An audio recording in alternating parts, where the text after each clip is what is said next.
সর্বপ্রথম আপনার ফোনে থাকা পিকচার্ট অ্যাপটি ওপেন করে নেবেন। যদি পিকচার্ট অ্যাপ না থাকে তাহলে প্লে স্টোর থেকে ডাউনলোড দিয়ে নেবেন। তারপরে অ্যাপটা ওপেন করার পর তারপরে প্লাস আইকনে ক্লিক করবেন। প্লাস আইকনে ক্লিক করার পর আপনার পছন্দের ছবিটা সিলেক্ট করবেন। যে ফটোটা এডিট করবেন অবশ্যই ফটোটা আপনারা গ্যালারিতে লিখে দেবেন। তারপরে আপনারা ইফেক্টে যাবেন। ইফেক্টে যাওয়ার পর আপনারা এদিকে চলে আসবেন, দেখবেন যে লেখা আছে ওয়াটার, সেটা সিলেক্ট করে নেবেন। এই যে ওয়াটার লেখা আছে এটাতে টিক মার্কে ক্লিক করবেন। তারপরে এটার সেটিংটা একটু ঠিক করে নেবেন, এটাকে ফুল করে দেবেন। তারপরে এগুলো এরকমই থাকবে। তারপরে এটাকে আগে আপনারা ওভারলে করে দেবেন। ওভারলে করে দেওয়ার পর আপনার কাজ হচ্ছে ইরেজ টুলে যাওয়া। ইরেজ টুলে যাওয়ার পর সিলেক্টে থাকবেন। সিলেক্টে থাকার পর সিলেক্ট অপশনে থাকার পর আপনারা ব্যাকগ্রাউন্ড করে দেবেন। ব্যাকগ্রাউন্ড করে দেওয়ার পর টিকমার্কে ক্লিক করে দেবেন। টিকমার্কে ক্লিক করে দেওয়ার পর আমি টিকমার্কে ক্লিক করে দিলাম। এটাকে এখন চাইলে আপনারা উপরে বা নিচে বসাতে পারেন। আপনারা এটাকে আরও করতে পারেন, বড় বা ছোট। এর এই সার্কেলটাকে আপনি যদি ইচ্ছা করেন বড় করতে পারেন এবং ইচ্ছা করেন এরকম ছোট করতে পারেন। এই যে এরকম ছোট আর এরকম বড় আপনারা মাঝারি আকারে রেখে দেবেন, এরকম রাখবেন। তারপর এটাকে চাইলে আরও দেখতে সুন্দর বানাতে পারেন, লুকিং বানাতে পারেন, এরকম রেখে দেবেন। তারপর এটাকে ধরে একটু এইখানে রাখবেন, এইখানে রেখে দেবেন। তারপরে আপনার কাজ হচ্ছে এটাকে টিক মার্কে ক্লিক করে দেবেন। টিক মার্কে ক্লিক করে দেওয়ার পর টুলসে যাব। টুলসে যাওয়ার পর অ্যাডজাস্টে যাব। এটাকে আমরা একটু ব্রাইটনেস দিয়ে দেখব। কন্ট্রাস্টে যাব। তারপর এটার কন্ট্রাস্টটা দিলে আমার ব্যাকগ্রাউন্ড কালারটা একটু ভালো হয়, সেজন্য কন্ট্রাস্টটাকে 54 করে দেব। তারপর ক্লিয়ারিটি আছে এটাকেও আপনারা রেখে দেবেন 35। তারপর স্যাচুরেশন আছে এটাকেও রেখে দেবেন। তবে হিউ করলে এটার আমার কালার চেঞ্জ হবে। আপনি যে কালার রাখতে চান এখানে কিন্তু এই কালার রাখলে ভালো হয়।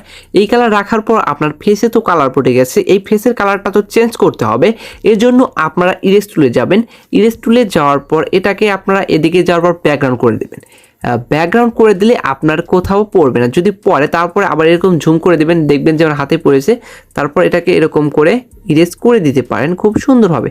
যেখানে যেখানে পড়বে সেখানে সুন্দর করে আপনারা ইরেজ করে দেবেন। এই কানে এখানে পড়েছে, এখানে আমি ইরেজ করে দিলাম, এরকম ইরেজ করে দেবেন। তারপরে আপনাকে টিক মার্কে ক্লিক করে দিতে হবে। এখানে তো আমার একটা স্টিকার ইউজ করতে হবে, আমার কাজ কিন্তু শেষ প্রায়। এখানে টিক মার্কে ক্লিক করে দেব, আমার কালারটা এরকমই থাকবে। তারপরে স্টিকারে যাব।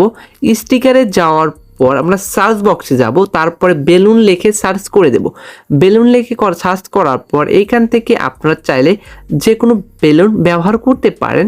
আমি একটা বেলুন ব্যবহার করে আপনাদেরকে দেখাই আমি কোনটা ইউজ করব। আমি এটা ইউজ করলাম। তারপর এটাকে টিকমার্ক ক্লিক করলাম।